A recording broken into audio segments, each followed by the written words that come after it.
साथियों नमस्कार। मित्रों, मैं आपका दोस्त TC Verma, real estate advisor, motivational speaker, trainer. मित्रों, रियल एस्टेट बिजनेस टॉक में आपका स्वागत है। साथियों, आज मैं आपसे बात करने वाला हूँ एक नए टॉपिक पर। सोने की खान है रियल एस्टेट, इस पर मैं आपके साथ चर्चा करूंगा। मित्रों, संसार में सबसे बड़ा प्रॉफिटेबल व्यापार रियल एस्टेट माना गया है। साथियों, अगर इस पर हम देखें तो आज से 20 वर्ष पहले अगर हम जाएं, आज 2020 में हैं और तकरीबन वर्ष 2000 के आसपास जब हम जाते हैं, उस पर स्टडी करते हैं, तो पाते हैं कि वो स्थान जहाँ सन्नाटा था, आज वहाँ पर फैक्ट्रियाँ हैं, कारखाने हैं, बाज़ार है, दुकानें हैं। आज से 20 वर्ष पहले जो कच्चे रास्ते हुआ करते थे, आज वहाँ चौड़ी सड़कें हैं। शहरों के मानचित्र को देखें तो पता लगता है कि जो शहर थे वो जिले में तब्दील हो गए, जो जिले थे वो महानगर और कमिश्नरी बन गई, और देखते ही देखते आज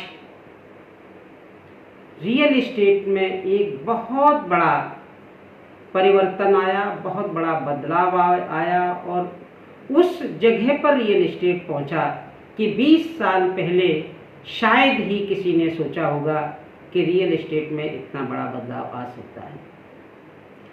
इसका जो रीजन है, इसका मित्रों जो कारण है, वो है देश की बढ़ती हुई आबादी।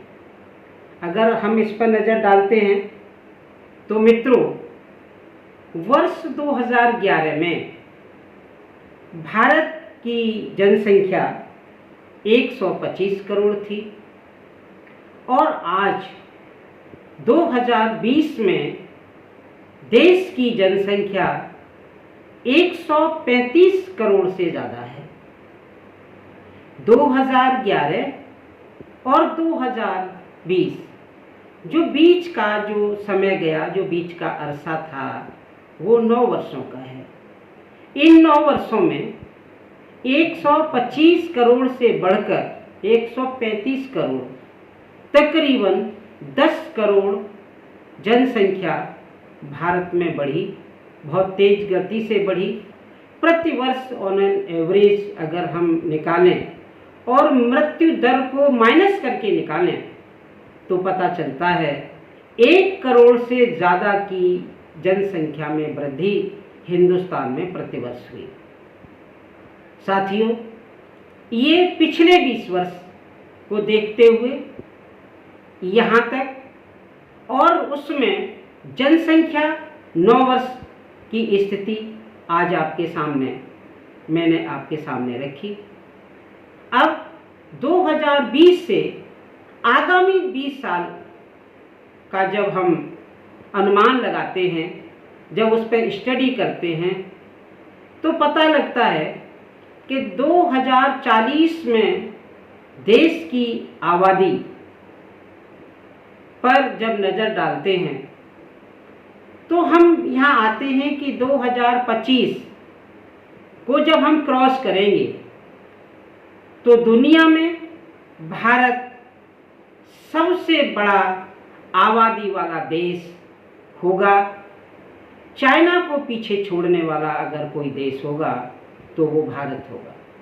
मित्रों, इसमें रियल एस्टेट पर जब हम बात करते हैं, उसके बिजनेस पर नज़र डालते हैं, तो हम पाते हैं कि जिस तरह से हिंदुस्तान में जनसंख्या की ग्रोथ बढ़ रही है और जो यहाँ पर लैंड है, जो प्रॉपर्टी है, जो यहाँ पर रियल एस्टेट का वो भूभाग है जिस पर आने वाले 20 वर्षों में इस देश की आबादी के द्वारा कुछ कार्य किए जाने हैं, तो पता लगता है कि आज रियल एस्टेट में उन्हीं लोगों ने लाभ उठाया जिनकी दूरगामी सोच थी, जिन्होंने 20 वर्ष पहले या 15 वर्ष पहले उस प्रॉपर्टी को, जिसको बहुत कम लोग लेना पसंद करते थे, उसको संजो के रखा, वहाँ पे इन्वेस्ट किया, वहाँ पैसा लगाया और धैर्य के साथ आज के समय का उन्होंने इंतज़ार किया, तो आज उनको उस प्रॉपर्टी ने एक हैंडसम अमाउंट वापस किया। आज उनकी उस प्रॉपर्टी ने उनका इज्जत और सम्मान बढ़ाया। आज उस प्रॉपर्टी ने उनको आर्थिक रूप से संपन्न बनाया। तो मित्रों, इसी तरह हम देखें कि आज जो वर्ग है वो आने वाले 20 साल की जब प्लानिंग करता है तो सबसे सुनहरा, सबसे अच्छा जो एक सेक्टर नज़र में आता है तो वो आता है रियल एस्टेट सेक्टर। आप इन्वेस्टर हों, आप बायर हों, आप ओनर हों, आप रियल एस्टेट में काम करने वाली कोई कंपनी हो, अथवा आप कोई बिल्डर हो, ये सभी के लिए प्रॉफिटेबल काम है, सभी के लिए प्रॉफिटेबल बिजनेस है। अगर आज आप कदम रखते हैं तो आने वाले कुछ सालों में जो स्थिति हम पीछे देख करके आ रहे हैं उससे बेटर स्थिति हमें देखने को मिलेगी। वर्तमान में देश कोविड-19 से लड़ रहा है। देश कोरोना जैसी भयंकर महामारी की चपेट में है। आज लोगों के अंदर निराशा और हताशा है। आज भारत की जो जनसंख्या है उसमें ज़्यादातर लोगों की जो मानसिकता है वो उसको निराशा ने झकझोर दिया है, घेर लिया है। तो आज शायद लोग प्रॉपर्टी की बात न करें, लेकिन मित्रों, एक अनुमान के मुताबिक, एक सर्वे के मुताबिक और बुद्धिजीवियों का जो मत है उसके मुताबिक जब हम स्टडी करते हैं तो पता लगता है कि आज का समय ही वो सही समय है जिसमें आप प्रॉपर्टी में निवेश कर सकते हैं। आज का समय ही वो सुनहरा समय है जब आप प्रॉपर्टी में निवेश कर सकते हैं। आज इस प्रॉपर्टी में स्थिरता हो सकती है। आज प्रॉपर्टी लंबी छलांग संभवतया कुछ महीनों तक न लगा पाए, लेकिन मित्रों, जैसे ही इस माहौल से लोग निकलेंगे, इस संकट से लोग निकलेंगे, तो फिर उन्हें अपनी उन्हीं लायबिलिटीज़ को पूरा करना होगा। आज भी इस संकट के समय में हम उन लायबिलिटीज़ से मुक्त नहीं मोड़ सकते, हम उन लायबिलिटीज़ से नहीं मुकर सकते जो हमारे सामने है, परिवार की लायबिलिटी और बच्चों के भविष्य की प्लानिंग। मित्रों, अगर हम थोड़ा सा आगे बढ़ेंगे तो ये रियल एस्टेट का जो क्षेत्र है, ये जो बिजनेस है, ये जो सेक्टर है, एक लंबी छलांग लगाएगा। उस वक्त शायद आज के दौर में जो लोग हताशा और निराशा में जकड़े हुए हैं, एक पछतावा होगा, बहुत बड़ा एक अफसोस होगा कि शायद हमने उस वक्त प्रॉपर्टी में निवेश करने का निर्णय ले लिया होता। तो साथियों, मैं अंत में इतना ही कहूँगा, जैसे आज लोग सो रहे हैं, तो मित्रों, जब लोग सो रहे हों आप जागो, जब लोग जाग रहे हों आप चल पड़ो मंजिल की तरफ, और जब लोग चल रहे हों तब तक आप पहुंच जाओ मंजिल पर। मित्रों, जो आगे चलते हैं, जो भीड़ के पहुंचने से पहले पहुंच जाते हैं वही उपलब्धि प्राप्त करते हैं। जो भीड़ पहुंचने के बाद में पहुंचते हैं तो वो पाते हैं जो भीड़ से बच जाता है। साथियों, दूरगामी सोच के साथ दूरदर्शी बनते हुए आप इस सुनहरे अवसर का लाभ उठाएं और मैं कह सकता हूं, रियल एस्टेट हर समय, हर काल में, हर परिस्थिति में, हर स्थिति में आपके लिए बेनिफिटेबल रहेगी।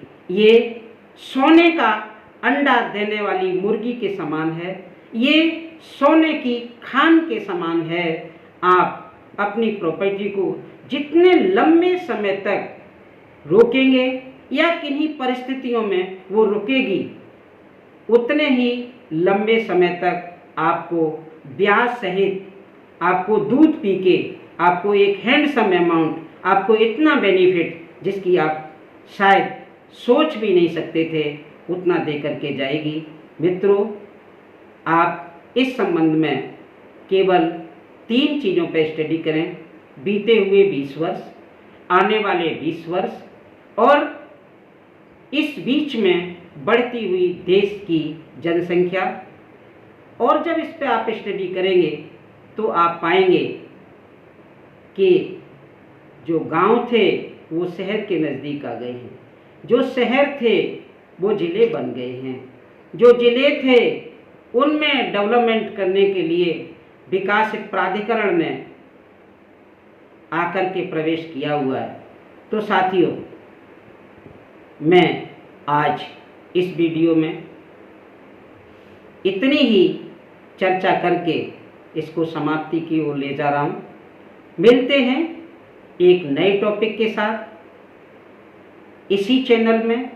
बस आज के लिए इतना ही। धन्यवाद, नमस्कार।